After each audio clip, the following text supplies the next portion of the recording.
रात्रि में घोर रूपा अंधेरी रात में यमुना जी के किनारे चले गए और यमुना किनारे जाकर के अपनी मुरली का विनोद करने लगे।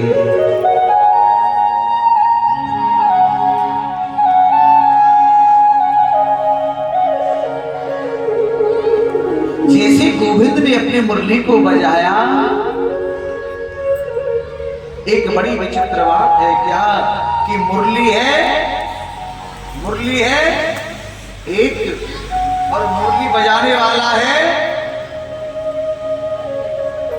एक, लेकिन मुरली को सुनने वाले हैं अनेक। जैसे गोविंद की मुरली को ब्रज गोपी ने सुना तो ब्रज गोपियों को क्या लगा कि कन्हैया ने मुरली में हमें हमारा नाम लेकर के बुलाया।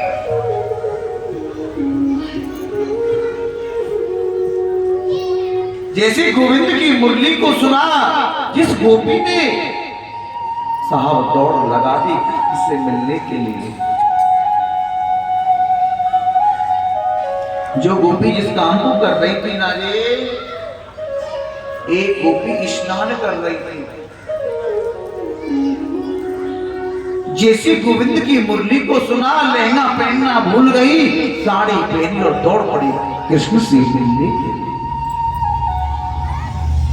एक गोपी अपनी आंखों में काजल लगा रही थी। गोविंद की मुरली को सुना, एक आंख में तो काजल लगा लिया, जैसे मुरली को सुना तो दूसरी तो आंख में काजल लगाना ही भूल गई। एक गोपी अपने पति को भोजन करा रही थी। पति ने कहा दाल में नमक कम है। गोविंद की मुरली को सुना, नमक की जगह पे शक्कर डाली और दौड़ पड़ी कृष्ण से मिलने के लिए।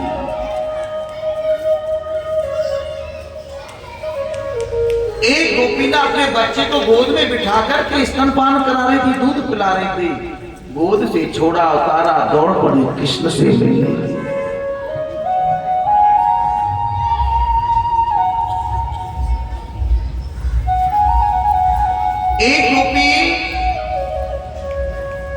एक गोपी जाने के लिए तैयार हुई, लेकिन पति देव बड़े खतरनाक थे। आकर के पूछा कहाँ जा रही हो? मैंने कृष्ण से मिलने के लिए।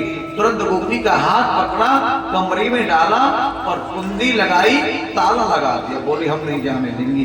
गोपी ने कहा तुम रोको, अरे तुम मेरे शरीर से प्रेम करते हो, इससे दूध लगाना, दही लगाना, शहद लगाना, इससे चाट लेना, लेकिन मेरा मन तो उन गोपियों से पहले गोविंद के चरणों में पहुंच गया।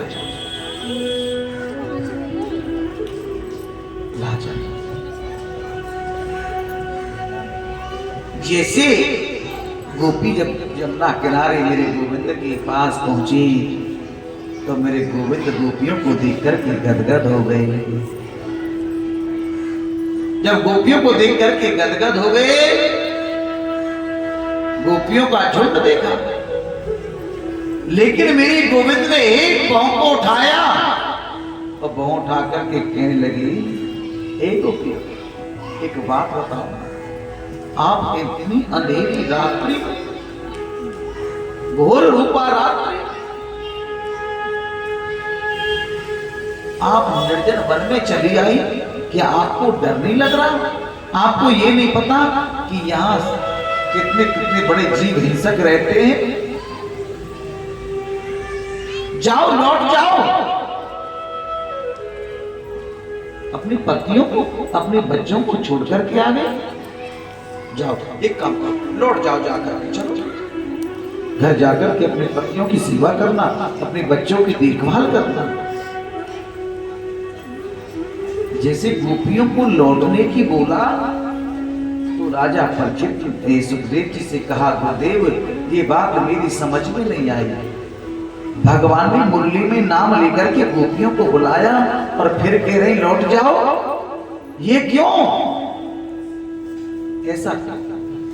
सुखदेव जी कहने लगे, सुनो, भगवान पहले तो व्यक्ति को अपने पास बुलाता है। कथा पर ध्यान दे रहे? भगवान व्यक्ति को पहले तो अपने पास बुलाता है, फिर उसकी परीक्षा लेके देखता है। कैसे? ये कच्चा है कि ये पक्का है। परीक्षा कैसी लेता है? जब जैसे भगवान की तरफ चलेंगे तो हम पे कष्ट आना प्रारंभ हो। क्या कष्ट आना? तो भगवान सोचता है कि यदि कच्चा हुआ तो भाग जाएगा और सच्चा हुआ तो टिका रहेगा। देखा ना, भगवान ने पहले बुलाया, अब कह रहे हैं चले जाओ जाओ। गोपियों के मन में बड़ा कष्ट हुआ और बोली हम तो सब कुछ छोड़ के आ गए और ये कह रहे लौट जाओ पतियों के पास। गोपी कहने लगी प्रभु मेरी समझ में नहीं आया। आप एक बात बताओ, आप हमसे बार बार कह रहे लौट जाओ। एक पत्नी थी, पतिव्रता, अपने पति की बहुत सेवा किया करती थी, लेकिन एक दिन क्या हुआ, उनके पति का काम थोड़ा सा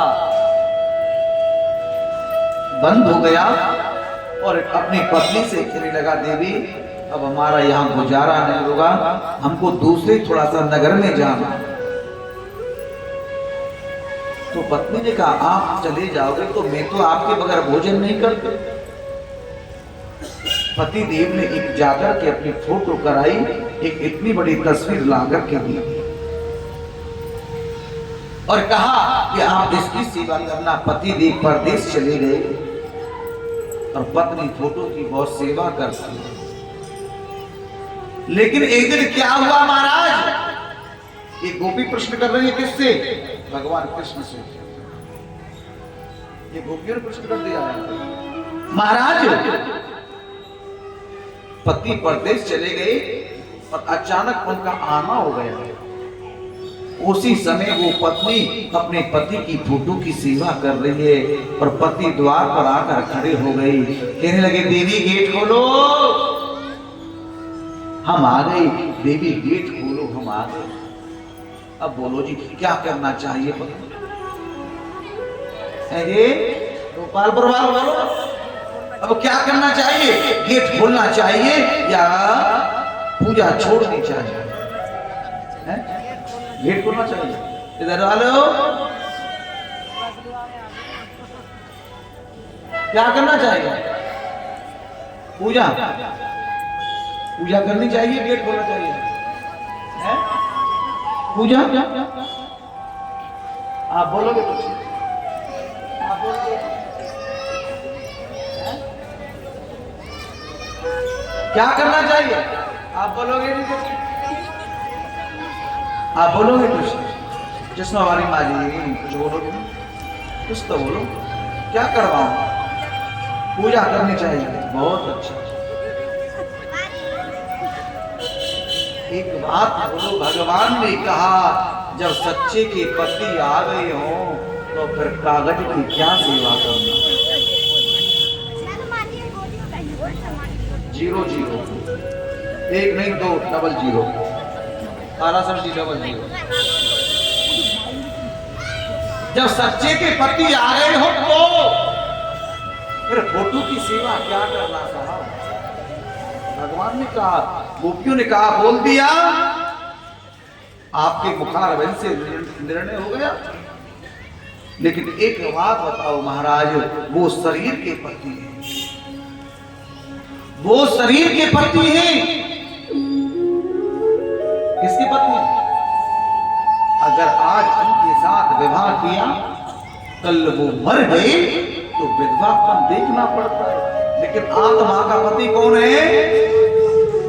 परमात्मा है। अरे मीरा से लोग कहते थे तुझे राणा परिवार मिला है, मीरा दीवानी हो गई। मीरा से लोग कहते थे तुझे राणा परिवार मिला है, तू हाथ में जी डाले करके क्या घूमती है? हो मीरा दीवानी। लेकिन मीरा ने कहा मुझे कुछ नहीं चाहिए। मीरा ने कहा कि मेरो तो गिरधर गोपाल और दूसरों ना कोई, और या के सिर मोर मुकुट और मेरो पति सोई।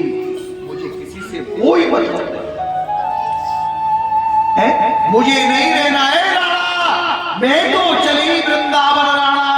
तेरे महलों में आग लगे, ओ राणा जी मेरे सोए भाग्य जगे। सब कुछ छोड़ दिया मीरा ने, और वीणा लेकर के कैसी दीवानी हो गई, मगन हो गई। मीरा दीवानी हो गई, मीरा मस्तानी हो गई, मीरा दीवानी हो गई, मीरा मस्तानी हो गई, मीरा दीवानी हो गई, मीरा मस्तानी हो गई। बड़े भाव से तालियों से लगा दो, मीरा मस्तानी हो गई। रंग में रंगी चुनरिया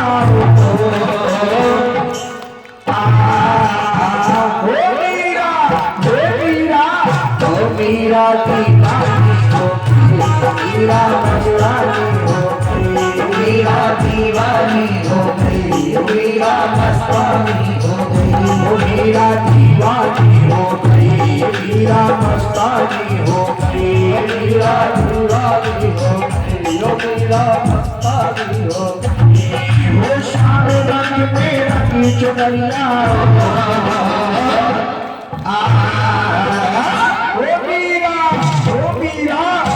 मीरा दीवानी हो गई, मीरा मस्तानी हो गई, मीरा दीवानी हो गई, मीरा मस्तानी हो गई।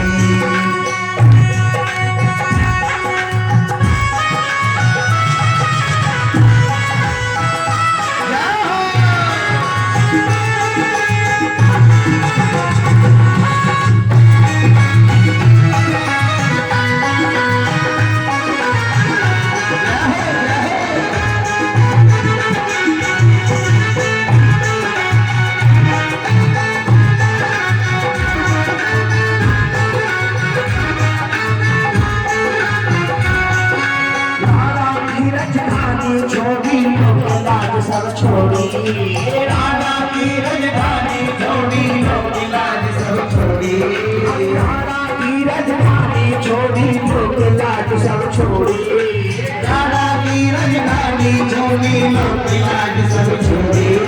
श्याम रंग में रंग के चूदर मीरा जी ने मोड़ी, श्याम रंग में रंग के चूदर मीरा जी ने मोड़ी। लोग लाज की खमरिया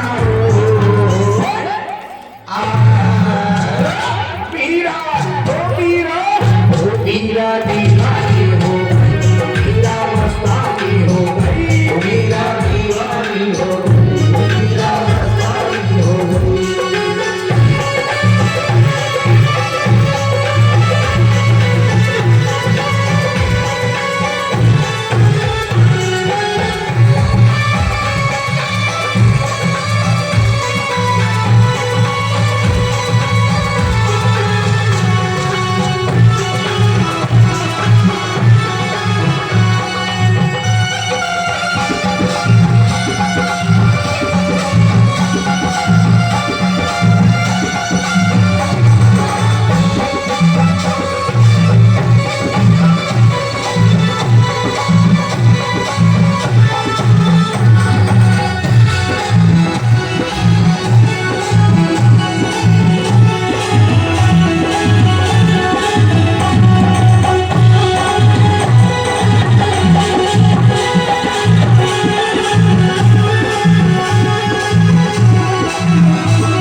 श्यामल रंग चढ़ाया, इस दुनिया से छोड़ के श्यामल रंग चढ़ाया, वो साथ सभी का छोड़ दिया और घर गिरधर गाया, साथ सभी का छोड़ दिया और गिरधर गाया। तो ऐसी भई बवरिया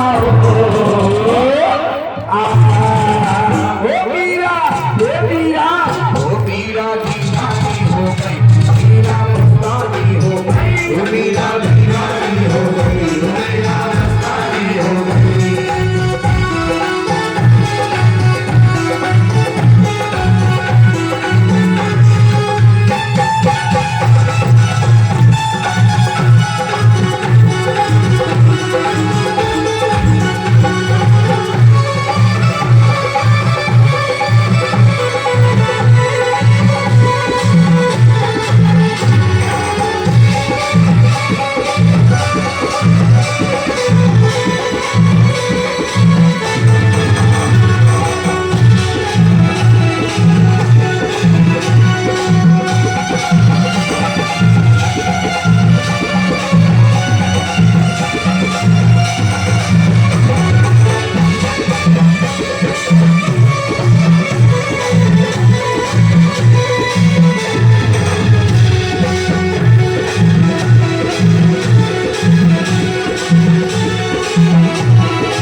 के झूठे गाए तीसरे में श्याम जगाने कोई भाई तीसरे में श्याम जगा और न कोई भाई जगानी श्याम में और न कोई भाई श्याम में और न कोई भाई तारा की तेरे दरिया मीरा दीवानी हो गई मीरा मस्तानी हो गई मीरा दीवानी हो गई मीरा मस्तानी हो गई मीरा दीवानी हो गई मीरा मस्तानी हो गई मीरा दीवानी हो गई मीरा मस्तानी हो गई वो श्याम रंग मेरा की चगरिया मीरा मीरा मीरा दीवानी हो गई मीरा दीवानी हो गई मीरा दीवानी हो गई मीरा मस्तानी हो गई मीरा दीवानी हो गई मीरा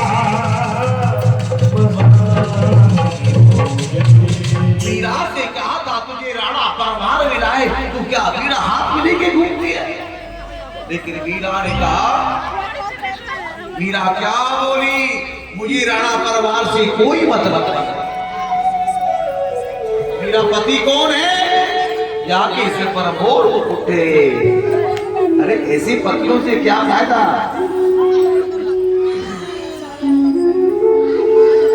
ऐसे वर को क्यों मरे, ऐसे वर को क्यों मरे, जन्मे और मर जाए। ऐसे वर को क्यों मरे, जन्मे और मर जाए। और वर भरियो गोपाल या फिर जुड़ लो अमर है, या फिर जुड़ लो अमर है। मीरा ने कहा, मुझे किसी से कोई मतलब नहीं। मीरा ने सब कुछ छोड़ा, चली गई तो कहने लगे, बोलो